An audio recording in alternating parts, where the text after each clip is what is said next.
In a Romanian cave discovered in 2002, archaeologists found remains of modern humans dating back to 37,800 years. The history of Romania has always been strictly tied with its geographical position, lying at the crossroads of historical trading and migratory routes of powerful empires. Romania was influenced by its neighbors, but managed to retain its traditions while incorporating new cultural elements to evolve. In many ways, tracking the history of Romania means tracking the history of the human race. For it was here, in the European lands, that some of the first Homo sapiens migrated. Evidence found in the caves near the Danube River suggests that the oldest humans came here to settle and mix with the Neanderthals. At the beginning of the Neolithic period, Romanian territory was inhabited by people who migrated from distant lands. Out of these, the most important group was the Dacians. Modern Romanians associate themselves with this race and claim to have descended from them. There is little archaeological evidence of the early Dacians in the ground, but the writings of the Greeks and the Romans talk of these magnificent people, with whom they traded and fought. The earliest written sources about the kingdom of Dacia mention King Burebista and the valor of the Dacian people. As it is the fate of all empires, Dacia had to fall eventually, and it happened because of Roman expansion during the era of Emperor Trajan, who was responsible for the second largest expansion in Roman history after Augustus. The Dacians had defeated the Romans a century prior in the Battle of Histria, and again in the Battle of Tepe in 88. Trajan waged war against the most famous Dacian king, Decebalus, and managed to defeat them in the Second Battle of Tepe. Decebalus complied with the Romans for a while, but the tensions kept rising and eventually boiled over in the form of the Second Roman-Dacian War. Due to the treacherous betrayal of noblemen and close advisors, the water supply and food of the Dacian capital, Sarmizegetusa Regia, dwindled, and it fell to the Romans. The Romans stayed in Romania territory until the 3rd century CE. It is believed that the intermingling of the Romanian people with the Dacian people brought about the blend of Romanian ethnicity that we are familiar with today. But this sense of identity did not flourish immediately. It took years before the passage of time dulled egos and brought about a sense of unified identity. The first century of Roman rule was relatively prosperous. The period between Emperor Hadrian's and Marcus Aurelius's reigns was generally peaceful, but things took a turn for the worse in the reign of Septimius Severus. Constantine was the only consequent Roman emperor interested in the Dacian land, but it was a very limited form of integration, as he was only interested in the cities on the bank of the Danube River, Suceava and Burebista. These cities came under Roman influence, which continued in some form or the other until the 7th century. As various tribes started attacking, the region became unstable and the economy declined. The Romans abandoned the province of Dacia, which left it exposed to the Goths. After the fall of the Roman Empire, 3 principalities emerged in modern-day Romania: Transylvania, Wallachia, and Moldavia. Over the years, they all had rulers that either hated each other or worked against a common foe. For Christian Europe, the common foe would often be the Ottoman Empire. As the Roman traditions left the land, migration started towards Dacia. With the arrival of different tribes, the population became diverse. Modern scholars refer to these people as Daco-Romans. At the end of the 10th century, there was an influx of Christianity from Bulgaria. The penetration of the Slavs was particularly significant. The earliest signs of Christianity in Dacia can be traced back to the 4th century, but various words in the modern Romanian language have their roots in Slavic languages. At the end of the 9th century, the Hungarians started expanding into Transylvania, and after the fall of the Bulgarian Empire, they did so easily. 2 other groups influenced the history of the old Dacian region at this point. The first group was the Zeklers, a people of mysterious and unknown origins that are thought to be related to Hungarians. The second group arrived from the lands between the Elbe River in the east and the Rhine River to the west. They were partially Germans. Contemporary writers call the latter group Flandrisi, Saxony, and Teutoni. Their migration started in the 12th century and lasted until the end of the 13th century, by which point almost all of them were referred to as Saxons. During the 14th century, Transylvania remained a part of the Kingdom of Hungary, but its 3 nationalities, the Hungarians, the Zeklers, and the Saxons, remained largely autonomous from each other. Moldavia spent some time as a Polish fiefdom and then gained independence. Wallachia and Moldavia were both independent, and their ruling class kept close relations with the Church.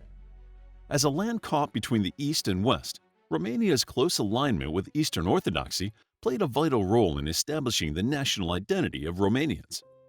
When the Ottoman Empire started gaining power and headed towards them, Prince Mircea the Elder, a great ruler of Wallachia, kept the enemy at bay. He was the grandfather of the most popular figure in Romanian history and fiction, Vlad Tepes. After the fall of Constantinople, the three principalities were a thorn in the Sultan's side. They managed to maintain their independence, partly by paying tribute to the Ottomans and joining the other European powers in the anti-Ottoman struggle. Here we have to talk about three major rulers in Romanian history. The first one being Vlad Tepes, also known as Vlad the Impaler. Vlad is a controversial figure in world history, and some portray him as a ruthless murderer. The most famous example of this is that he served as inspiration for the famous Count Dracula, the character written by Bram Stoker in the late 19th century. But one has to bear in mind that Vlad was but a mortal, caught between two powerful rivals, the European monarchies and the Ottoman Empire. He is often called upon in Romanian lore to rid them of evils. Mihai Eminescu, the Romanian poet from Moldavia, wrote a historical ballad titled The Third Letter, in which he writes, "You must come, O dread Impaler, confound them to your care. Split them in two partitions, here the fools, the rascals there. Shove them into two enclosures from the broad daylight and Nile, then set fire to the prison and the lunatic asylum." The second major figure was Stefan III of Moldavia, who was responsible for releasing Vlad from captivity in Visegrad. Referred to as Athleta Christi, champion of the Christ, by Pope Sixtus VI, he is remembered for winning 46 of his 48 battles and was the first to gain a decisive victory against the Ottomans in the Battle of Vaslui in the late 15th century. The third major figure in Romanian history comes in the form of Mihai Viteazul, Michael the Brave, who is famous for uniting the three principalities that make up modern-day Romania. By the 17th century, the Greeks and Levantines had diversified the region even more. Overall, the 17th century brought various foreign influences, and writers and intellectuals were quick to adopt them and move away from medieval traditions. Although some semblance of tradition survived, most of the new foreign influences came from the West, which fostered an identity crisis between the clergy and the intellectuals. During the 18th century, the Ottomans were at war with the Habsburg Empire, which brought the Romanians closer to the political currents of Europe. The 18th century brought all three principalities, Wallachia, Moldavia, and Transylvania, to the threshold of the modern world. The economy, the political world, and the intellectual elite were drawn toward European ideas. However, it turned out that tradition was an integral part of the Romanian identity. Without it, the nation could not move forward. The only possible thing the Romanians could do was make a truce between their Eastern heritage and their desire for Western innovation and progress. Such an accomplishment of their diverse origins is not an easy one to undertake. Should all three principalities achieve freedom and autonomy? Where would their future lie, the East or the West? It was a tough line to walk, and the history of Romania was deeply affected by the choices made during the late 18th and 19th centuries.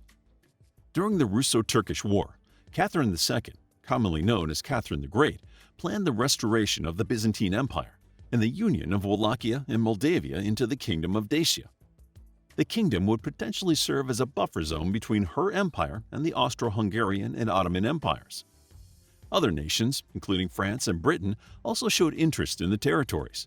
But in the end, no side managed to exert their control over Wallachia and Moldavia as they had hoped. Since everyone was willing to use them as bargaining chips, the moment forced the Romanians toward introspection. By the 18th century, the theory of Roman origins was quite attractive, as it also aligned them with the rest of Europe.